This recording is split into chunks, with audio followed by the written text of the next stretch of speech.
Baahi ba Marikana ba ne ba kgobokane mona ho tla tshotla hore ba nka mohato ofe ho ya pele ka mora hore ba bang ba bona ba tswe dikotsi Maabane ka mora hore ho be le diqwaketsano pakeng tsa bona le batho bao ba dumelang e le basebeletsi ba morafo wa Sibanye-Stilwater. Ba re seo ba se lwanelang ke hore merafo e ba fe mesebetsi. Selo sa rona ke mosebetsi. Ha re le mo re la go tla re sa fumana karabo e hantle.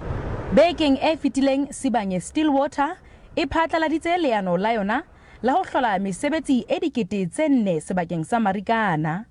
Jwale sehlothwana sena sa baahi se batla ho fumana mesebetsi e kete tse 3,500 a mesebetsi eo. Hloka ditiro tse di ka nnang 3500 mo bona pele ba ka launcha kgang ya bona ya ditiro tse 4000. Re shebile gore at least ba thuse bomme ba ba le teng because puna le bomme ba le teng ba na le di business, some of them ba ka se qualify go di mining.